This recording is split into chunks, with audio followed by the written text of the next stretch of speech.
자신의 고향이자 자본주의의 심장 뉴욕에서부터 버지니아, 뉴저지까지 모두 참패였습니다. 트럼프 미국 대통령이 미국 동부 핵심 지역 선거에서 대패하면서 심상치 않은 기류가 감지되고 있는 건데요. 자, 허주연 변호사. 트럼프로서는 임기 1년 차에 굉장히 충격적인 성적표가 나온 거예요. 근데 마음이 급할 법도 한데 돌연 미국 국민들한테 300만 원을 떡하니 주겠다 선언했어요. 이게 뭔 얘기예요? 그러니까 관세로 인해서 기록적인 투자가 이루어지면서 곳곳에 공장들이 들어와서 미국의 경제가 부흥하고 이익이 늘어나기 시작하면 이걸 국민들에게, 미국 국민들에게 인당 최소 2,000달러, 한화로 약 300만 원 정도를 현금으로 지급하겠다. 이익을 모두 나눠 가질 수 있다라고 얘기를 하면서 민심 수습에 나선 것으로 보입니다. 연일 관세에 따른 혜택 그리고 재판 패소했을 때 관세 환급이 가져올 어떤 파장들 이런 것들에 대해서 강조를 하면서 자신의 입지를 굳히려고 하고 있는데 기업이 미국으로 몰려들고 있는데 그 이유가 내가 지금 하고 있는 관세 협상 때문이다. 미국 대법원은 이런 얘기를 듣지 못했는 건가라고 하면서 미국 민심에 호소를 하고 있는 상황입니다. 그렇군요. 근데 선거가 어쨌든 졌으니까 트럼프로서는 나름대로 돌파구가 지금 필요한 상황이에요. 그렇다 보니까 1인당 2,000달러로 돈을 푸는 방법 택한 거 아니냐 이런 분석이 나오는 건데 그런데 이남희 기자, 이게 관세로 번 돈을 뭐 배당금 형태로 나눠주겠다는 건지 아니 일단 뭐 이게 현실적으로 가능한 얘기긴 해요. 일단 트럼프 대통령이 1인당 2,000달러 풀 수 있어. 근데 어떻게의 부분은 전혀 언급하지 않았어요.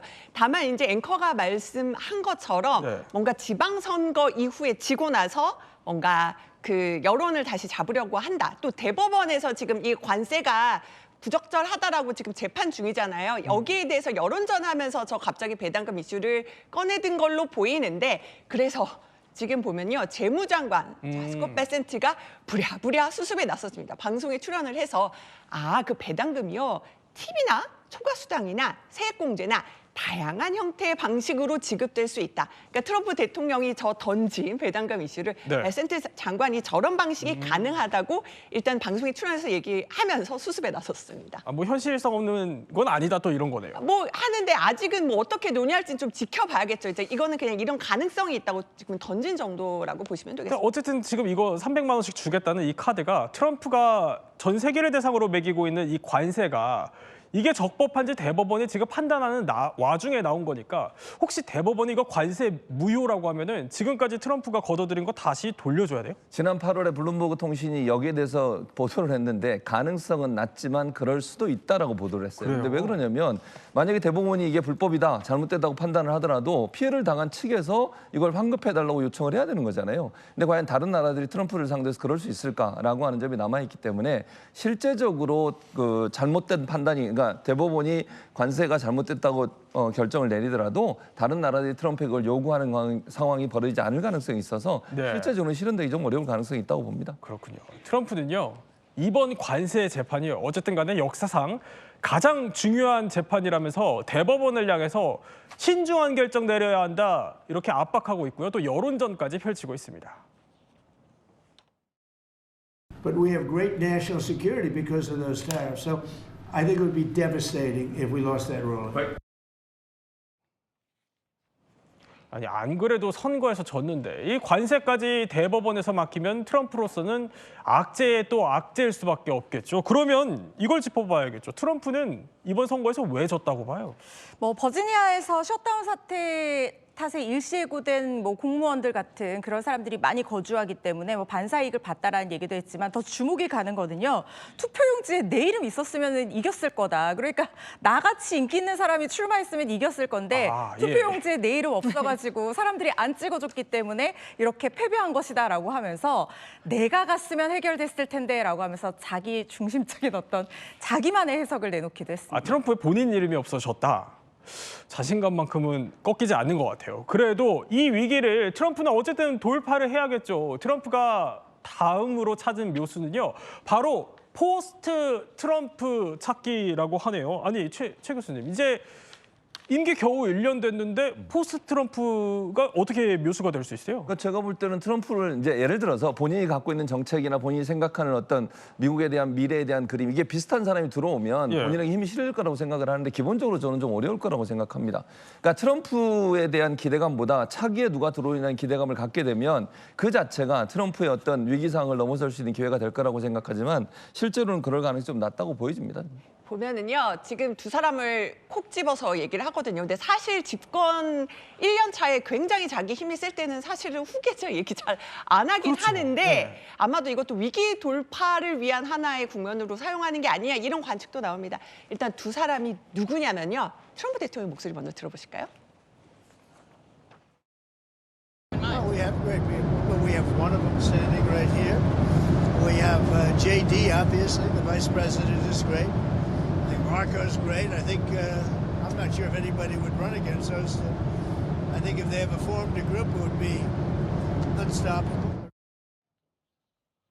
아니, 최 교수님, 사실 겉으로 트럼프가 아무리 힘을 실어준다 그래도 벌써부터 차기 주자 얘기 나오면은 트럼프 입장에서는 내심 불쾌할 것 같긴 한데 보수 진영 내에 그럼 진짜 그런 움직임이 있어요? 현재 그런 움직임이 있는 걸로 보여지는 보도들이 나오고 있어요. 지난달 29일 날 젊은 마가라고 불리는 모임이 있었거든요. 이게 이 모임인데요. 젊은 청년 보수단체 터닝포인트 USA가 주최한 캠퍼스 토론회 무대에 지금 올라온 사람이 부통령입니다. 벤스 부통령이 올라왔는데 뭐라고 사람들이 외치고 있냐면 48을 외치고 있어요. 48이라는 숫자.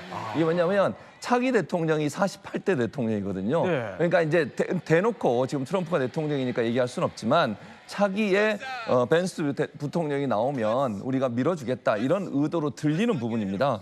사실 그 폴리티코라고 하는 정치 전문 매체가 보도한 내용에 따르면 누비오 미국 국무장관도 사석에서 비공개로 그런 얘기를 했다고 그래요. 지금 공화당에서 가장 유력한 차기 대권 후보, 공화당 후보로서 벤스 부통령이다. 그런 얘기를 하면서 본인도 지지할 의사가 있다.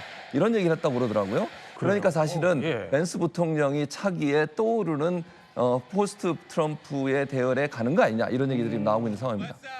그렇다 그래도 뭐 트럼프 성격상 본인이 아닌 다른 사람한테 조명이 가는 거를 뭐 그냥 놔둘까 싶기는 합니다. 심지어 자, 이렇게 삼선에 대한 열망도 공개적으로 좀 표출을 해왔었죠. 농담 아니다. 나 삼선 진짜 하고 싶다. 이래 왔었는데 자, 이후에 게다가 지금 공화당 의원들이 고분고분하지 않습니다. 트럼프 지시에 고분고분하지 않고 레임덕이 시작됐다. 이런 보도까지 벌써 지금 나오는 상황입니다. 여기에 트럼프가 지금 좀 불쾌해할 법한 영상이 하나 돌고 있어요. 트럼프 대통령이요. 백악관 집무실에서 열린 비만약 가격 인하 발표 기자회견에서 참석해서 정신을 못 차리고 20분 동안 무거운 눈꺼풀을 계속해서 뜨려고 하면서 졸음과 사투를 벌이는 영상이 공개가 됐고 이게 속속 공유가 되고 있다고 합니다. 이거군요. 자세도 고쳐보고 뭐 여러 가지 시선도 바꿔보고 하지만 계속해서 속절없이 눈꺼풀이 내려앉는 모습이죠.